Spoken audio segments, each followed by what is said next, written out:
So what is happiness and why should we aim to create our own? Happiness is something that everyone wants to achieve. But what does it really mean? Is it a feeling of contentment or a state of mind? And why should we aim to create our own happiness? The answer to these questions fuel everything you do, whether you believe it or not. What is happiness then? Happiness isn't necessarily the opposite of suffering. From Taoism, we learn that you cannot have one without the other. If this is the case, happiness is enjoying the suffering. With all the extreme athletes I have surrounded myself with, there are 3 types of fun. Type 1 fun is fun from the beginning to the end. Type 2 is full of suffering while you are doing it, but rewarding in the end, like climbing a steep mountain to reach a beautiful vista. Type 3 fun is not fun at all. The journey is rough, and the payoff isn't present at the end. The key to happiness isn't to try to turn Type 3 fun into Type 1, to live your life as though everything you see is just the journey waiting for the ultimate payoff in the afterlife. This is what universalizing religions will teach you. Balance is important. If you need money, you need to go to work. If you suffer through your job, decide whether the payoff will be worth it. If you stress yourself out every day and come home to a paradise, it may just be worth it. Man cannot remake himself without suffering, for he is both the marble and the sculpture. That was Alexis Carrel. So is happiness just a state of mind, or is it absolute contentment? The definitive answer to this question is quite possibly the answer to life, the universe, and everything. Based on what I have learned through my short time on this planet, happiness is a mixture of both. It's about remaining positive through the negative, but also knowing when the amount of grin and bear it becomes too much to equal out.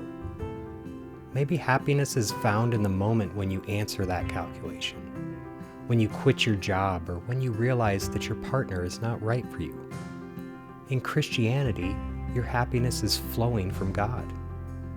Not only that, but we rejoice in our sufferings, knowing that suffering produces endurance, and endurance produces character, and character produces hope, and hope does not put us to shame, because God's love has been poured into our hearts through the Holy Spirit, who has been given to us. Romans 5:3-5. This gives you an out, a way to blame everything but yourself for your misery. Why should you aim to create your own happiness? Well, this is a simple answer. Creating your own happiness is the most worthwhile of endeavors. When you simply suffer through life waiting for an ultimate payoff, you create a black cloud around yourself. You begin to repel everyone from you. The only people you attract are the ones that add to your misery. You've seen this in cartoons and movies. The black cloud is synonymous with sadness, and for a reason. I will add that if you can't seem to shake the black cloud from your sky, if nothing you do seems to be creating happiness, or if every day seems to be suffering, you may feel that help is nowhere to be found. There is help available. Your life has meaning. You just have to find it. So if you are considering harming yourself or others, please reach out by dialing 988 on your phone and hitting send. We live in a beautiful time where help is available 24/7. My friend group would be much larger if this were always the case. You may not find value in yourself, but around the corner there is someone who does. Maybe this last statement is selfish of me, but I am really sick of talking to partners and parents and feeling like I could have done more. Be content with what you have. Rejoice in the way things are. When you realize there is nothing lacking, the whole world belongs to you. That's Lao Tzu. So let's explore the definition of happiness and how to create your own, and also discuss the power of positive thinking and how it can help you create your own happiness. So let's dive in. Step 1, identify what makes you happy and be realistic. Everyone wants to be happy and live a fulfilling life, but it can be hard to know where to start. The first step is to identify what makes you happy and be realistic about it. It's important to understand your own needs and wants. and then figure out how you can make them come true. With this knowledge in hand, you'll be able to create a plan that will help you achieve your goals and make yourself truly happy. I realize that everyone is different, but since I can't read your mind yet, I will share what makes me happy. I truly get happy when I wake up in the morning. When I open my eyes for the first time, it's like I'm born again. I'm ready to face everything that comes my way. I have a tabula rasa every morning, ready to write my story. I am hopeful. Maybe I will find a way to continue not working. Maybe I will come up with the video idea that could allow me to actually make money doing what I love. It really doesn't matter what the day holds, as I get to experience it. Other than the joy that I receive from this, I love seeing others achieve their goals. I love to see videos showing selfless acts. I love seeing street performers shock the world with their talent. I love seeing an artist complete a masterwork. I started this channel in the hopes to help one person breathe easier or shine brighter. When I wake up and I read a comment from a viewer that sacrifices their valuable time to explain how I helped them, it sends me to the moon. Not in an egocentric way, but rather in a humbling and beautiful river of joy. What makes you happy? I genuinely want to know. Step 2. Set reasonable goals to reach genuine joy. Setting meaningful goals is the key to achieving genuine joy and success. It can be difficult to know where to start, but with the right self-improvement goals, you can make sure that you're on the right path towards happiness and success. Whether it's learning a new language, starting a business, or taking up a new hobby, setting reasonable goals can help you reach your true potential and find genuine joy in life.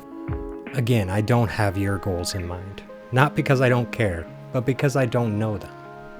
So my goals it is. I was born in a small town on the Oregon coast. I lived there till I was 4 years old. Then my family moved to a small town in Iowa. Although I loved growing up in Iowa, and I feel better for having learned how to slow down and listen to the corn grow, yes, it is a real thing. The coast has always been in my blood. From the morning fog to the sounds, even the smell, a mixture of decaying fish and salty air. My goal is to sail. My goal is to circumnavigate the world. I want to grow by realizing how small I am compared to the sea. I want to reach far off lands by harnessing the power of the wind. I want to meet strangers and hear their stories. So what is the path to this goal? Well, this may be funny to you, but I have never actually sailed. I don't know how to sail. My only experience on the ocean is 24 hours waiting to clear for a port on board the cruise ship that I worked on. So breaking this massive goal into more manageable micro goals is the best way forward for me. I need a boat. I have no money to buy one, but I'm hopeful that I will find a way to do that. Maybe I will earn enough through subscribers on YouTube and begin to make money from this. I will find a way regardless. Next step is to learn to sail. This will likely need outside influence, but I'm sure it will include a lot of trial and error of my own. So is my goal unreasonable? That's a huge no. No goal is unreasonable until you close your eyes for the last time. Step 3. Focus on your strengths and surround yourself with positive people. Positive self-talk and building a supportive environment can help you to develop the skills that will help you succeed. Having a support system of family or friends who believe in you and encourage you to reach your goals can be invaluable in achieving success. It's important to stay focused on what makes you unique and use it to your advantage. With the right mindset, positive attitude, and strong support system, success is within reach. This is something that I have an abundance of. My family has always supported each other. I remember one day fondly. My mom, my dad, my sister, brother, and I were at the dinner table. My brother said something about how he couldn't come up with enough money for his power bill. Everyone at the table reached in their pockets. This may not be the case for everyone, but this is how I always lived my life. If I have it and you need it, it's yours. So don't settle for people that are somewhat good for you. Find your real tribe. Find those people that make you smarter, that make you better, and that make you proud to share oxygen with them. Step 4. Invest in yourself and take responsibility for your actions. Taking responsibility for your actions is one of the most important steps you can take towards achieving success. It requires making time for yourself and having autonomy in the decision making. Investing in yourself is a great way to create the future you want to have and have control over your life. By investing in yourself, you can develop new skills and knowledge that will help you make better decisions and take more responsibility for your actions. You will also be able to create a better work-life balance, allowing you to make more time for yourself and focus on what really matters. So if you've been watching this video and imagining your goal, don't just simply watch the next one. Get out there and put a foot forward towards your goal. The next breath you take, the next action that you focus your energy on could be the one that propels you towards your ultimate happiness. Or it could be this latest celebrity gossip. You could be diving into the waters of an unknown island, or you could be diving into what the latest politician said or did. You decide which matters most. If you are unhappy, I can't change that. You need to create it. If I earned it, please consider liking. If you want to see more, please subscribe. If you want a new drone or other tech gear, please check out www.adabberdemon.com. Most of all, if you learned anything from this video, it should be that you are flipping amazing. You are great, and with enough determination, all of your goals can be realized. I want to hear more amazing stories of success. I hope that they are yours. I hope to find out later in life that my videos helped one person achieve their goals. I don't feel that this is an egocentric situation, but rather stems from a quote that my mom passed to me. To laugh often and much, to win the respect of intelligent people and the affection of children, to earn the appreciation of honest critics and endure the betrayal of false friends, to appreciate beauty, to find the best in others, to leave the world a bit better, whether by a healthy child, a garden patch, or a redeemed social condition, to know even one life has breathed easier because you have lived. This is to have succeeded. That's R.W. Emerson. Thank you, and memento mori.